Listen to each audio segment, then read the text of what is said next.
Screen Digitizer Replacement for iPad 4. The tools we're going to need are prying plastic picks, a metallic pry tool that's optional, tweezers, double-sided M3 tape, toolkit with a Phillips head screwdriver, and a blow dryer. If you haven't done so, go ahead and power down your iPad. 2 connections for the digitizer here and an LCD connection. It opens up in the following orientation. The screen is glued in, so with the blow dryer we'll need to warm up the contours of the iPad to break the seal. Go ahead and do that for about 2 minutes. Now start prying in one of the corners, preferably top left, with the plastic prying tool and get that seam going. Once you're in, you can go ahead and keep reapplying the heat and prying again all around the entire contour until the seal is completely broken. Don't rush, this takes a lot of time. Reheating again and again. If you go too fast, you might crack the screen. Once you got it going, go ahead and start prying it apart like so, very slowly. It should come right out. Breaking the seal is very, very difficult to do without cracking the screen. If you're replacing other parts while you're in there, go ahead and order a replacement screen just to have it on hand in case you crack it. Here's a closer look at the home button cable we mentioned earlier. The following 4 Phillips head screws at each corner of the LCD need to be removed. The 4th one is tucked away underneath the home cable. I've sped up the trivial 4 screws removal for the LCD screen. Once you remove those 4 screws, you can go ahead and lift up and gently fold over the LCD on top of the digitizer. We'll need to disconnect the cable. This connection has an eyelash that needs to be popped open, as you can see here. Once that's popped open, go ahead and remove the tape that's gluing the cable to the socket.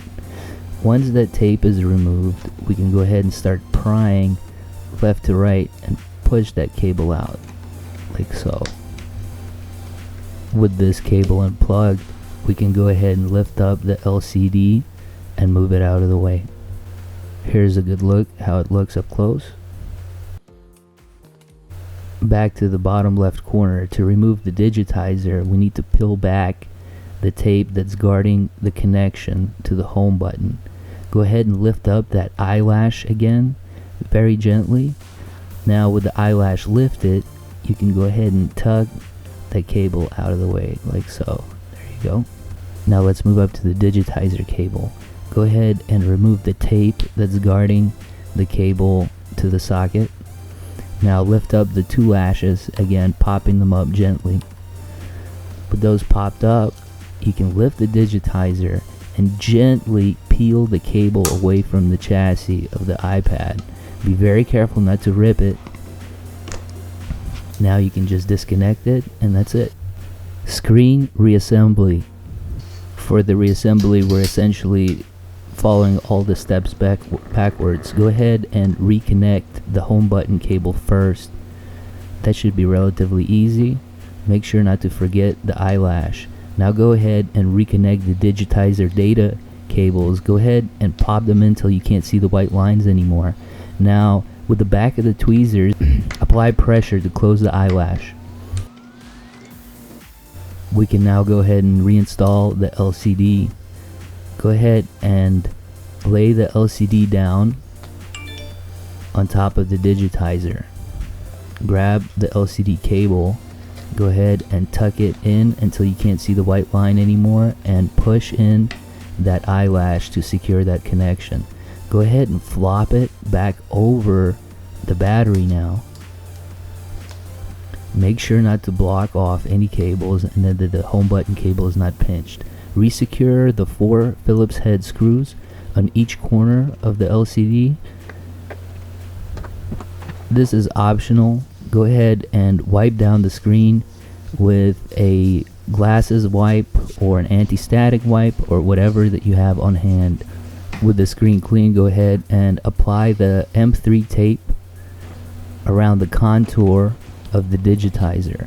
This is double-sided tape. I've sped up to show you how this is done. Go ahead and peel that off. Now you can go ahead and fold it right over, but don't fix it completely yet. Power on the iPad. Make sure that everything's connected and functioning. Now go ahead and power it down again. Re-clean the inside of the digitizer. Now clamp it back up. This time is going to be for good.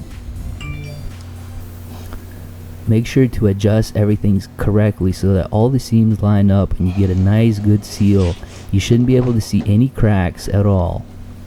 Go ahead and wipe out the fingerprints from the screen, and there we go. We're all done.